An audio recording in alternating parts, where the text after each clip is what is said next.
नमस्कार मित्रांनो, general knowledge and विचारधन या चॅनलमध्ये आपले हार्दिक स्वागत। आज आपण महात्मा गांधीजींचे स्वी सहाय्यक महादेव हरिभाऊ देसाई यांच्याबद्दल माहिती मिळवणार आहोत। महादेव हरिभाऊ देसाई 1 जानेवारी 1892 15 ऑगस्ट 1942 महात्मा गांधीजींचे स्वी सहाय्यक व एक निष्ठावान गांधीवादी कार्यकर्ते। गुजरातमधील सरस सूरत जिल्हा गावी मध्यमवर्गीय कुटुंबात जन्म। वडील हरिभाऊ प्राथमिक शाळेत शिक्षक होते। पुढे ते अहमदाबाद येथे स्त्रियांच्या प्रशिक्षण महाविद्यालयाचे प्राचार्य झाले। त्यांनी रामायण, महाभारत, उपनिषदे तसेच गुजराती साहित्य यांचा व्यासंग केला होता। त्यांचे विचार व जुन्या धार्मिक वृत्ती यांची महादेवभाईवर छाप पडली। महादेवभाई 7 वर्षांचे असतानाच त्यांच्या मातोश्री जमनाबाईन वारल्या। सुरत येथे मॅट्रिक झाल्यावर 1906 ते मुंबईस आले आणि अनेक शिष्यवृत्त्या मिळवून BA 1910, LLB 1913 झाले। तत्पूर्वी 1905 मध्ये दुर्गाबाईन या तरुणीबरोबर त्यांनी विवाह केला। त्यांनी काही दिवस वकिली केली पण फारसे यश आले नाही। तेव्हा त्यांनी एका सहकारी बँकेत नोकरी धरली। लॉर्ड मोर्ले यांच्या ऑन कॉम्प्रोमाइज व टागोर यांच्या चित्रगंध या ग्रंथाचे त्यांनी गुजरातीत भाषांतर केले। पहिल्यास 1000 रुपयांचे पारितोषिक मिळवले। याच काळात त्यांनी मराठी, बंगाली, इंग्रजी, हिंदी, गुजराती वगैरे भाषेतील साहित्य वाचले।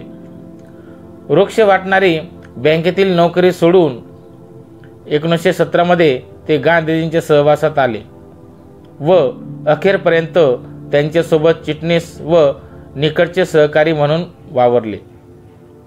चंपारण्य सत्याग्रह 1917, बारडोली सत्याग्रह 1928 व मिठाचा सत्याग्रह 1930 वगैरे सत्याग्रहात त्यांनी भाग घेतला। तसेच 1942च्या सोडो भारत आंदोलनात महादेवभाईंनी गांधीजींच्या बरोबरच तुरुंगवास भोगला। जेथे गांधीजी तेथे महादेवभाई असत। महादेवभाई हे साहित्यिक व पत्रकार होते। त्यांनी इंडिपेंडंट, यंग इंडिया, हरिजन, नवजीवन वगैरे नियतकालिकातून अनेक लेख लिहिले। याशिवाय with Gandhi in Ceylon 1928, the story of Bardoli 1929, Eclipse of faith 1929, the nations voice 1932, the epic of Travancore 1937 वगैरे इंग्रजी पुस्तके लिहिली।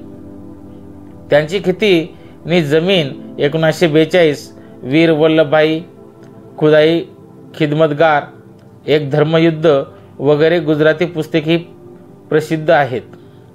12व्या गुजराती वृत्तपत्र परिषदेचे ते अध्यक्ष होते। त्यांच्या गांधीजीविषयीच्या सेवेबद्दल देवदास गांधी व व्हेरियर एल्विन यांनी गौरवोद्गार काढले आहेत।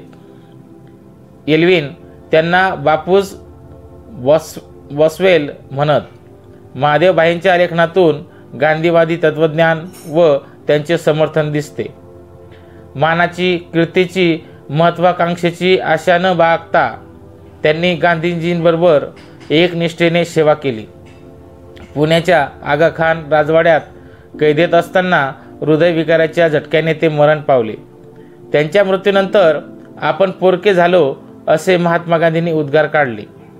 महादेवभाईंची दैनंदिनी नंतर 8 खंडात प्रकाशित करण्यात आले आहे। धन्यवाद। आपण आपल्या चॅनलमध्ये नवीन असाल तर शेअर, लाईक